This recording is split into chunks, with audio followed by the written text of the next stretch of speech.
KC Laboratory. Sponsored by Emprise Bank. Welcome to the KC Laboratory presented by Emprise Bank, member FDIC. Thank you guys so much for spending a little bit of time with us today. My name's Kent Swanson, and I am here with my dear pals to talk a little bit about some Chiefs news and the rookie minicamp that is coming up here shortly. And by my dear pals, I mean, find them on Twitter at Chief in Carolina, Matty Lane. Hello, my friend. Hello, Kent. I'm excited to be here because we've been really busy these last couple weeks, with getting everything going, getting everything off the ground. But I have finally strong-armed everybody hard enough that we are allowed to talk about the rookies. We are allowed to talk about this rookie class on this KC Sports Network podcast channel, and I am excited. I don't know about the rest of you. I'm assuming that my dear friend Craig Stout is also excited to talk about these rookies. It just took a little bit of elbow grease and maybe a swift leg kick to get us on this podcast to Zoom. Yeah. The transitional period that we had meant that we didn't really get to super deep dive into the rookies. So looking forward to talking about them today, but we did have some news that broke. The Chiefs always stealing my thunder. I always steal Matty's draft thunder. Chiefs made a trade for a cornerback. Isn't that right, Kent? That is right. Mike Hughes, formerly of UCF, a 2018 first-round pick, 1 year left remaining on his rookie deal, acquired by Brett Veach, who loves himself some first-round talents, and he secured himself another one. Doing a little pick swap, there was not much to give up. The Chiefs surrendered a 2022 sixth-round pick. They got back a 2022 seventh-round pick, so they moved back 40-ish spots, including the compensatory picks. I know there's only 32 teams in this league, but the math in the back end of the draft is a little bit more wonky. They moved back a little bit in the 2022 draft in the late round picks to secure Mike Hughes. And it's a very fascinating move. Craig, what do you think the Kansas City Chiefs are getting out of a Mike Hughes? I know everybody's going to hang on the first round draft pick part of this, and Mike Hughes was one of my very favorite players, one of my very favorite cornerbacks coming out of that draft. So I was really excited to see him, but Mike Hughes has undergone a lot of injuries. Midway through his rookie season, he blew out his ACL. It took a long time to recover from that.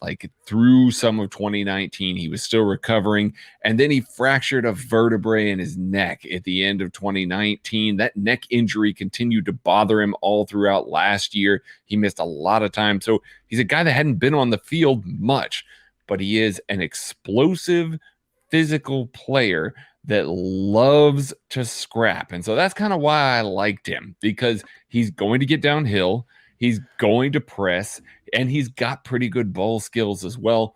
Lots of positive things to take away from him.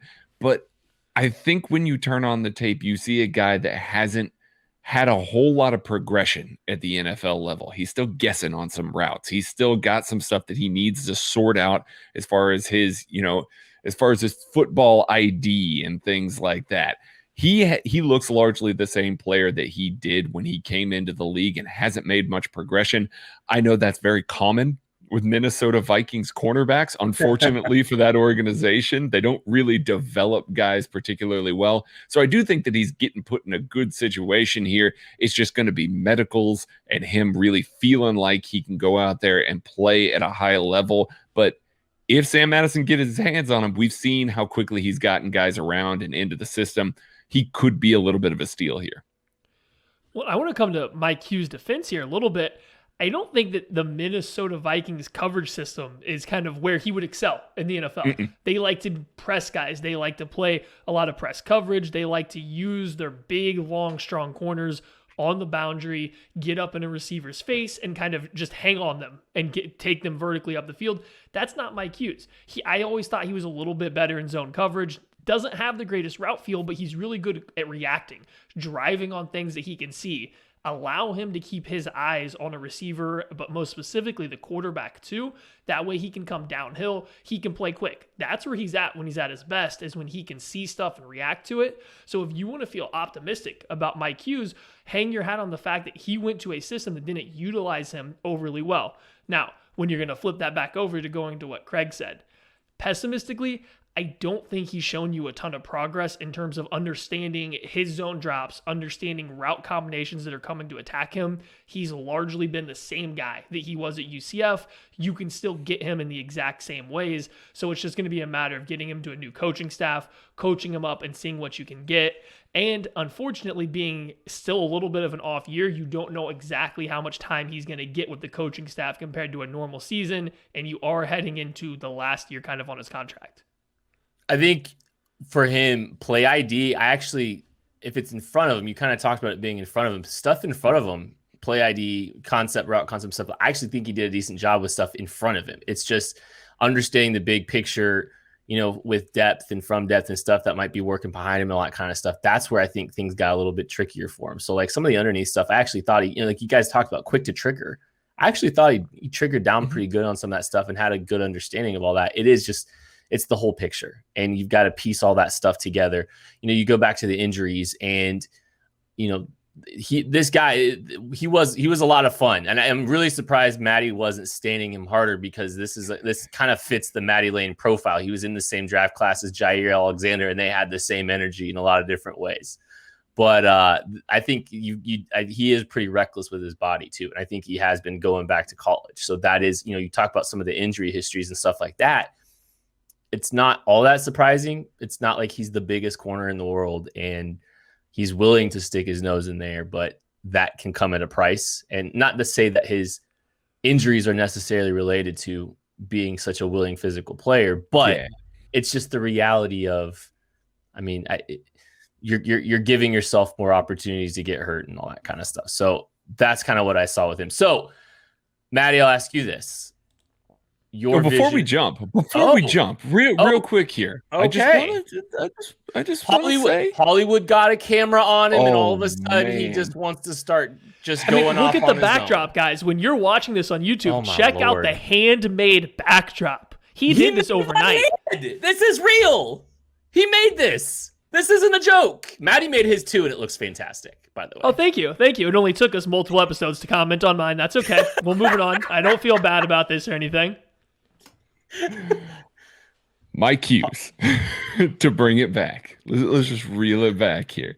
Mike Hughes, I do agree with the whole, if it's in front of him, and to the point where he peels off of his zone coverage responsibility really well and lays big hits on crossers. Like a lot of his pass breakups over the past, since he's been in the NFL, are coming from him triggering off of a coverage responsibility to light up a player, and he does it legally. He's not like head hunting or anything like that. He's playing through the body. So that's really good.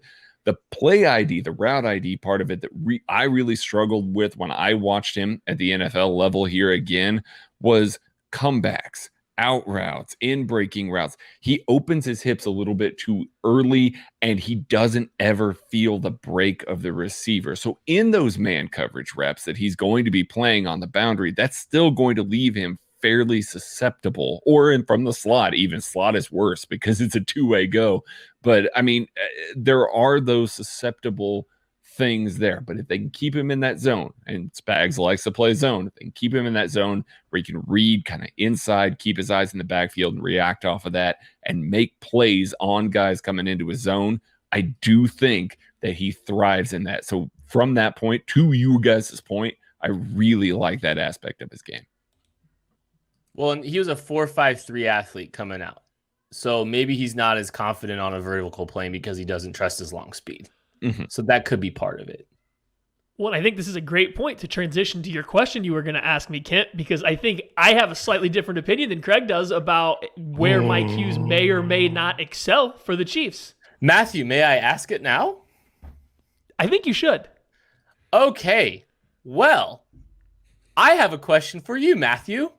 Would you prefer Mike Hughes in the slot or the boundary? So I think working through everything that we just said about Mike Hughes, triggering on stuff downhill really good in front of him, operating the best when he can see the quarterback, when he's not having to worry about playing deep. I think what Craig said earlier, opening his hips up too early, what Kent just said, and not trusting his speed, I don't think he likes defending vertical routes. I think he is afraid of getting beat deep against the vertical route stem. Don't put him on the boundary ever. He has no business playing on the boundary if he's going to play for the Chiefs. put him in the slot. Let that feisty play. Let the ability to play these underneath zones excel by putting him in the slot. And yeah, you will still have to deal a little bit with guys going inside or outside. He will have to play the route stem a little bit more, but he will get to look at the quarterback while doing so, and he won't have to worry about playing deep. He's not playing in this heavy cover 3 system that Minnesota stuck him in a ton of times. I do think that's going to be the best spot for him. I think he's quick enough. He's got the mentality to excel in the slot. Really, if you look at what he does well compared to how the Chiefs have played their slot defenders lately, he's exactly what Tyrann Mathieu, exactly what L'Jarius Sneed have done well. You just got to get him to that final point on the mental side. Yeah, and to argue with Maddie here, to make my point, no, I think he should play in the slot. I really do think that he should play in the slot for this team. I do. I know that he gets a lot of help from split safety looks in Steve Spagnuolo's scheme. I know Spags likes to play those 2 high looks, so he's going to get more of those looks.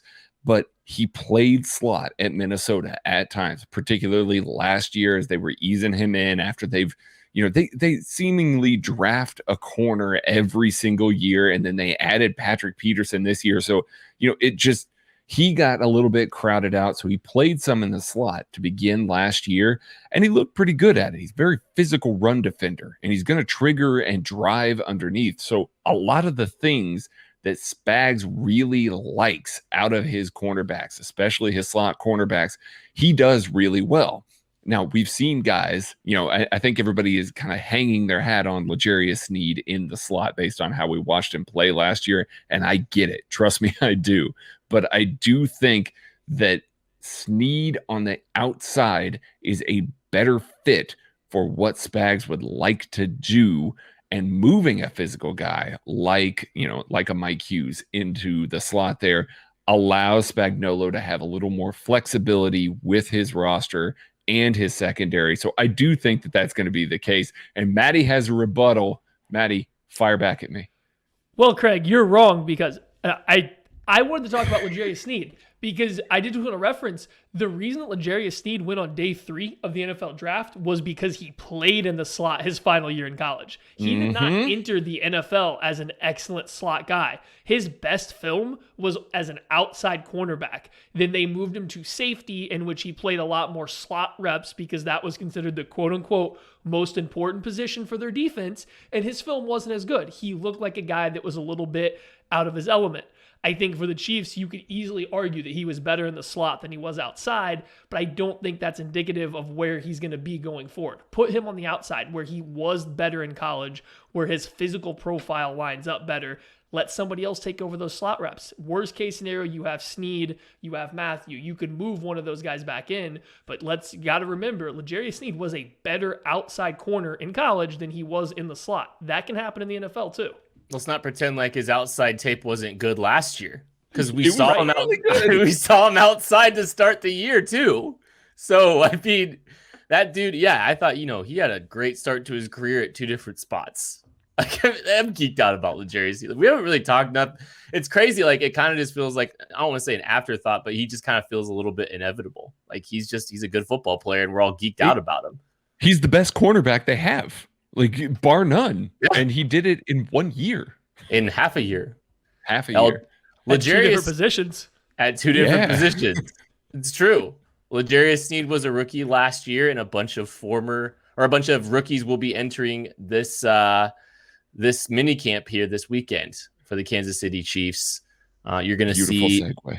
It was until I said former for some reason. I was so Hole close. in one, Kent. This was so close to being a professional podcast. Nah, it's never going to be a professional podcast. I don't know. The word former was stuck in my head from a back thought. I don't know. Anyways. From a former thought? Shut up, Maddie. Rookie minicamp. The entire Chiefs rookie class we're anticipating will be there this weekend. They all have signed their contracts. You're going to see some undrafted free agents. We'll talk about a few of those here in a minute. There are some players that are eligible to be part of this rookie minicamp. I think it has to do with some level of service time. Maddie, you might know. Why don't you just tell us a little bit about rookie minicamp? I'm getting a little bit too far ahead. Maybe I should just let you explain some of the stuff because you were doing a little bit of research on it. Yeah.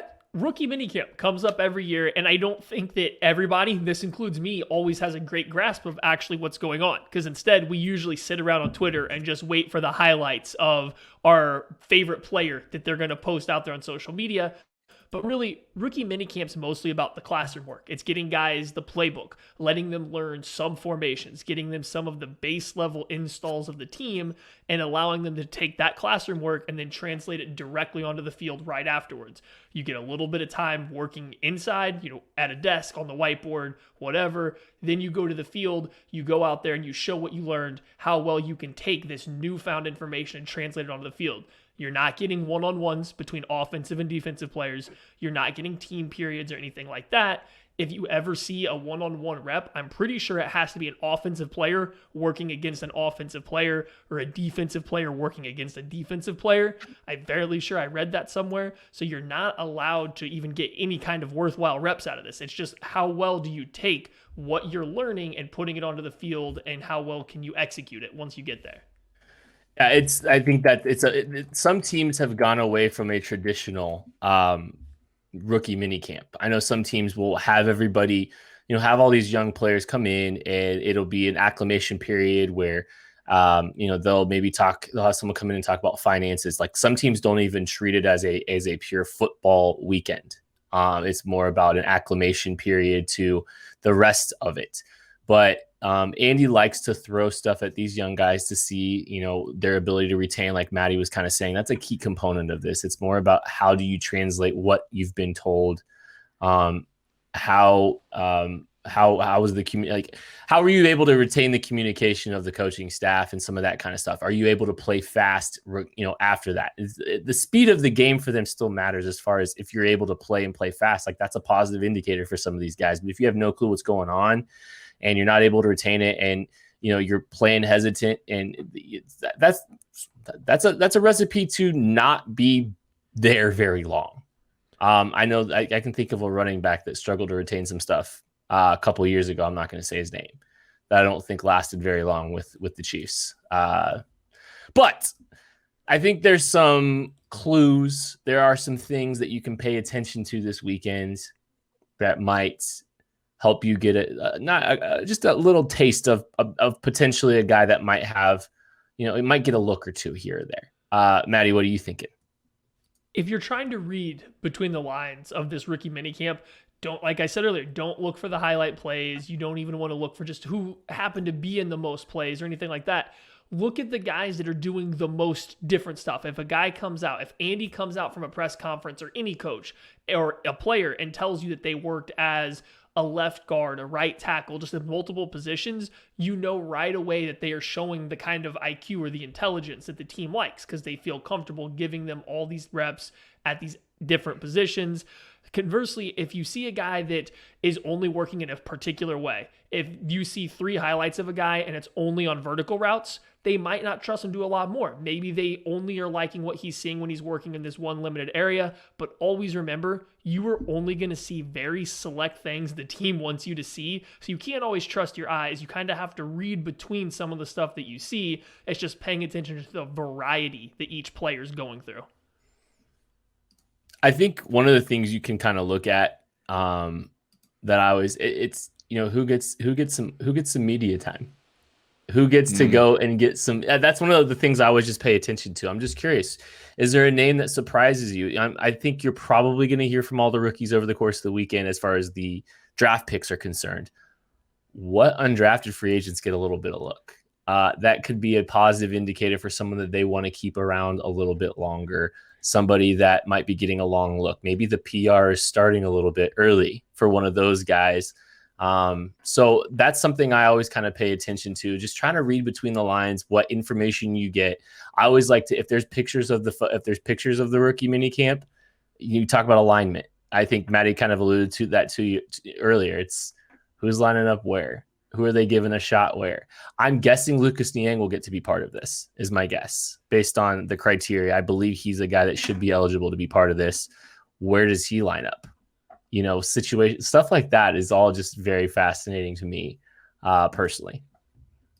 Yeah, me too. I wish we had special teams drills. that we could witness in this, because I do think that that is the pathway to making this team for a lot of rookies. So I do Tobe think does that there's too. Tobe does too. Tobe loves this weekend. Listen, just because we're in a new venture doesn't mean that my love for special teams did not translate and come over with us. So no, I just think that a lot of these guys tend to make a difference on special teams. We do know that Dave Tobe does have enough of a say on this roster. If there's a guy that stands out a little bit on defense, has a little bit of a promising career arc, if he's out here also playing special teams really well, I think that you can kind of give a hat tip over to that guy over maybe some guys that are established veterans that have been on this team for a little while that only play special teams. There's a couple of them out there that are taking up roster spots. They deserve to be on the roster. Don't get me wrong, until they're, warranted replaced. But there's a couple of these guys that if they show really well in rookie minicamp and they show well on special teams, could offer enough upside to where all of a sudden Dave Tobe's okay with moving on from some of those guys and going to these rookies. Okay, well, let's talk about some players. I don't think we're going to see much this weekend, fellas, but let's talk about some players we're excited to hear about. We're excited to hear from, maybe get some a little bit of attention. So let's go each up and down the list and just give us a player here, Craig. I mean, the easiest one of all this is Trey Smith. Let's see how much he's able to practice. I'm taking Maddie's. I just the medicals are the big question with Trey. We know the talent's there. We know that the capability to come in and play at a fairly high level is there. Yes, he's got to smooth out some of the edges and things like that. But if he's able to practice every day, and I know that they're going to be monitoring him like crazy. This is the first time that he's going to be under their roof where they can keep an eye on him full time. I think they're going to work him. And they're going to see how well he responds to the workload that they give to him. So I think that Trey Smith, this might be the most important evaluation that they get of him before they actually fire up training camp. I think that they're going to learn a lot about how he responds to the medications that he's taken, how he responds to the workload and the effort level that he's having to put on the field. We know that he didn't get to practice very much 2 years ago. It ramped up a little bit last year. If he can start off on the right foot and basically participate fully in this rookie minicamp, my goodness, you have to be excited about the potential of him because of that talent level and the way that they were able to catch him late because of those medicals. So since Craig stole mine, and I do think it was the low-hanging fruit, because it's all that matters is what are they going to allow Trey Smith to do? There's no contact allowed here, so he should be a full go. If he's not, that's all you need to know. If he's not out there doing all the drills, I think that's all you need to know for this particular season. But if he does go out there, that's great news. So I'm going to go with Cornell Powell, wide receiver out of Clemson. I think he's another guy that you can probably get some good information about from this, because I do think he's a guy that's relatively pro ready right now. He's only got a little bit of actual production at Clemson, but he's a guy that I do think can hit the ground running in the NFL. So if you come out of camp, like Kent was talking about, you're looking at the pictures, you're seeing them talk about it, and you see him getting reps as an X wide receiver, as a slot, as the Z wide receiver, working deep across the middle of the field, all over the place. I think that tells you something right there, that they trust him, that they like what they see from him in terms of getting to play all over the field. And more importantly, I think he's one of those guys that coaches might come out and talk about his ability to run routes. He might do the little things well. I think that he'll talk up his nuances to his game. And I think when you start seeing coaches do that about a rookie, that's telling you something. They're telling you right then and there that they like what they're seeing from him. It's good to have good speed or ball skills or any of these just physical, raw traits. But when you start getting coaches talking about your football IQ or your ability to know how to play the position correctly as a rookie, that goes a lot longer of a way for me from this kind of situation at rookie minicamp. And I think Powell's a guy that could really impress there. Maddie, real quick, before we jump in, I do have a question. Is there new rules here with the rookie mini camps as far as when you're talking about some of this limited contacts and one-on-ones? Is this something as part of the new collective bargaining agreement? Is that what your understanding is? So it's a little bit hard to dig up exactly everything that's allowed or not allowed at rookie minicamp, but I'm pretty sure that there's no contact that was allowed. And there's no contact. I thought in the past they could do individual drills that were one-on-one between offense and defense, but I pulled up and I had read from a couple different places that it had to be offense versus offense now during individual drills. So you're not allowed a true one-on-one rep. You can line up and have a simulated pass rush, but it can't be from a defensive player actually trying to rush an offensive lineman. Okay, and is that part of the recent CBA, or is that something that's always been the case? It's just out of clarity. You are asking me a question that is well out of my depth of field, Kent, and you are well aware of that. I'm just double checking. I do think there might be some questions about that, and I want to just make sure we're not confusing anybody. They might be allowed to have some level of participation, offense versus defense, based on some of the things I'm looking at. So they have in the past. No, they definitely have in the past. I just didn't know I had read it multiple times this year. So if it's not this year, it could very well be new. Okay, no, that's what I just wanted to make sure. I'm wrong. Just trying to present potential clarity or have that conversation. We could be wrong. This is what happens when I stray away from the film and watching players. Look, Matalytics, man. Listen, I'll tell you what. Nobody wants to hear you two argue about the CBA more than me, but Kent. No, I just want to make sure. I just want to make sure we're being clear. If we are, if we're not, I could be adding more.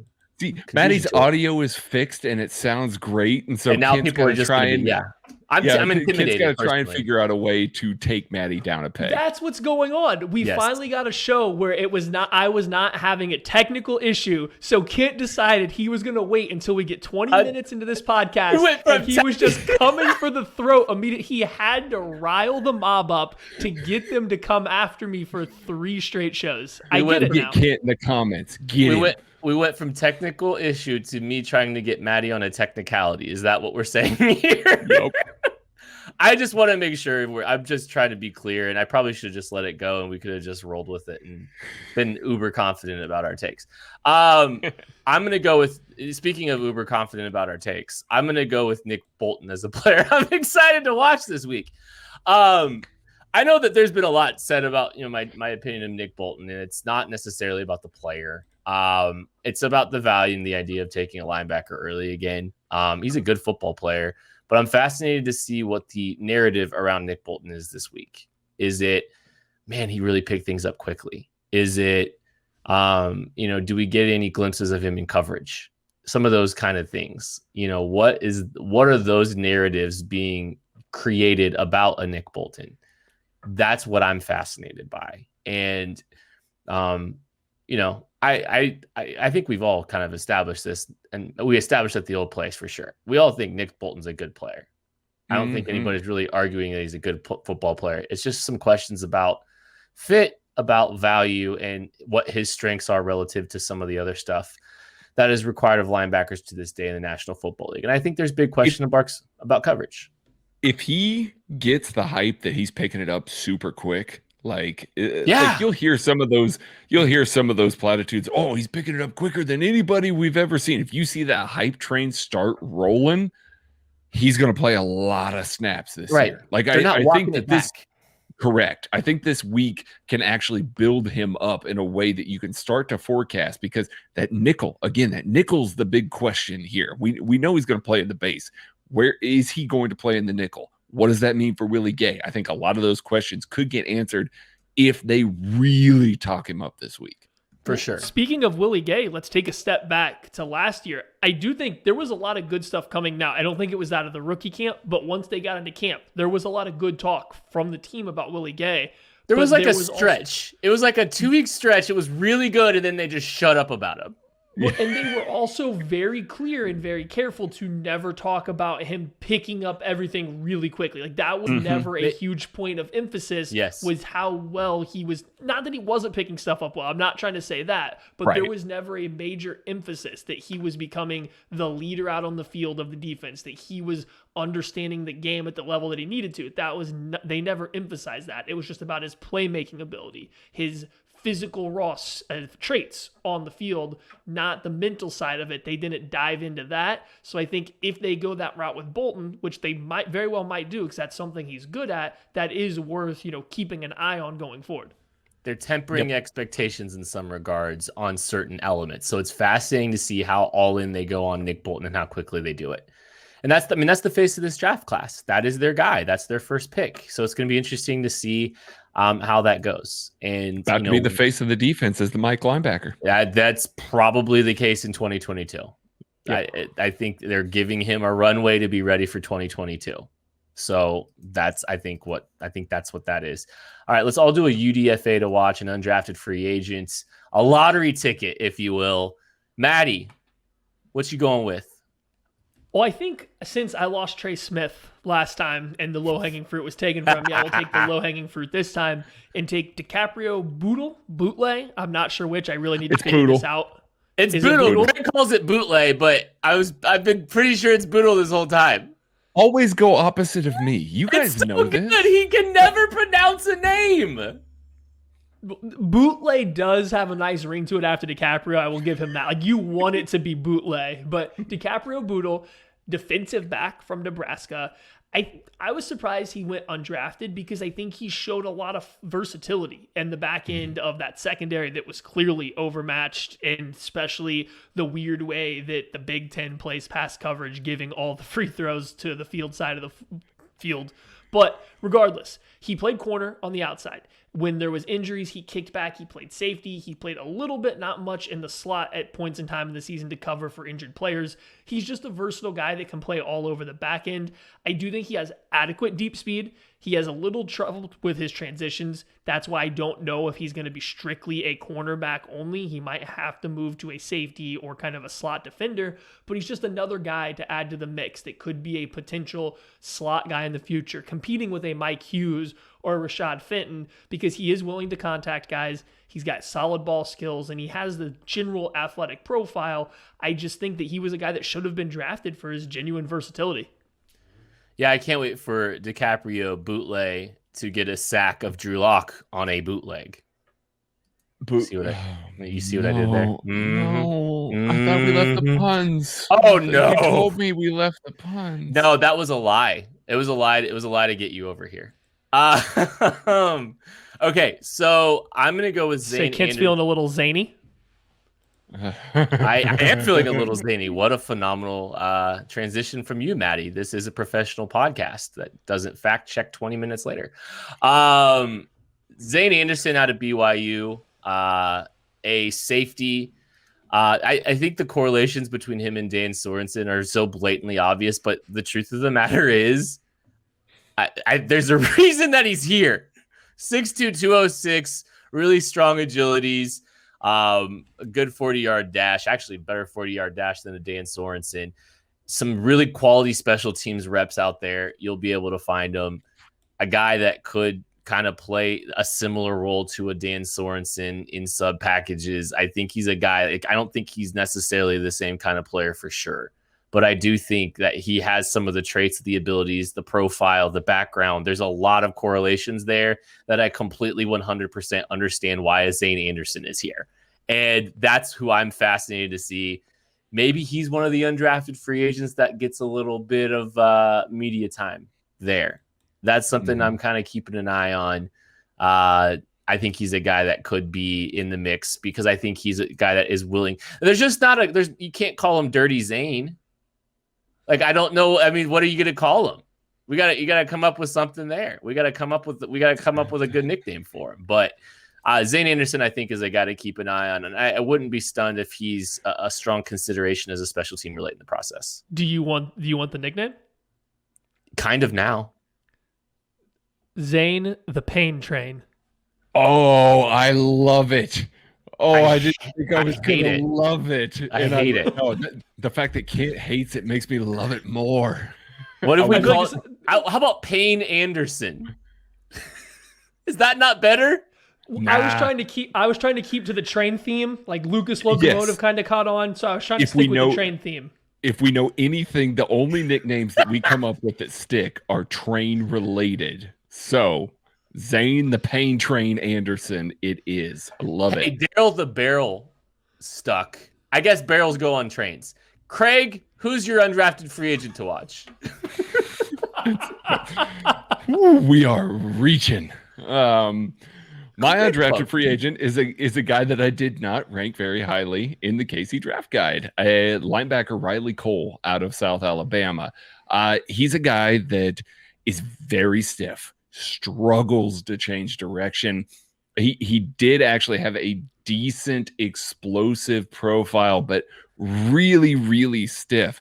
The things that I liked about Riley Cole, really good leader, sets a really hard edge. And we know that this team is looking for maybe a backup Sam, somebody that can kind of come in and play that, and a versatile player. He played some defensive end at South Alabama. He played off ball a little bit, and he was a special team stud over there. And at the Senior Bowl, he was another special team stud. Like, he really showed out in those drills at the Senior Bowl. So the Chiefs brought him in here. He actually made Bruce Feldman's freak list. He benches 430 and squats 520. So very strong individual. So I do think that he has an outside chance to make this roster as a special teamer. He's one of those guys that I was talking about before. You know, if you're comparing him against a Dorian O'Daniel, a guy that we know is not really getting on the field for defense, if Steve Spagnuolo likes the way that he sets the edge, if he likes some of the things that he can bring to the defense,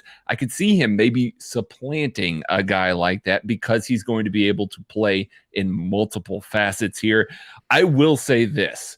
This is one of my only draft successes that I will claim this year. When I watched Riley Cole play, the thing that I saw, the thing that I said was, this man has an assigned gap and he's getting to it, and he doesn't care who's in his way. He'll run through blockers. He will run through his own defensive lineman that's already in the gap and just shove him forward. He should play fullback. Cut to his pro day, he's doing fullback drills. So I think that he's got a little bit of two-way versatility. I think that he's going to be a really good special teamer. I think he's just one of those dudes that we're going to be talking about as a guy that's like hanging around as one of Dave Tobe's pets. I'm very curious to see, because I think he checks so many boxes for Dave Tobe that I want to say that he's going to make this team already. Listen, Nick Saban wanted him until he was did. too scrawny to play at Alabama. Yeah. I believe that was the actual words used, was too scrawny. They wanted to gray shirt him, and he said, no, I want to play football, so I'm staying home at South Alabama so that he could actually play. I just love that Craig's biggest flex from this draft season is a guy that wasn't even getting a write-up in the KC draft guide. I called him a fullback, and he did fullback drills at his pro day. That's the flex.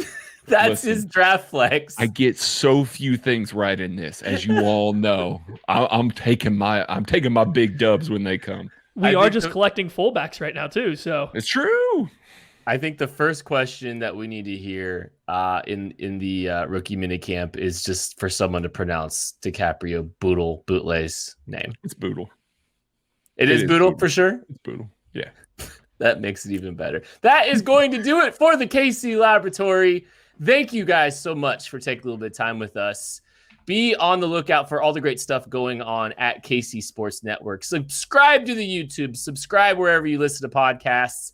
And please subscribe at kcsn.substack.com to get all of our great written content from everyone here, BJ Kissel, Matt Derrick, and more. Thank you so much. We'll catch you later.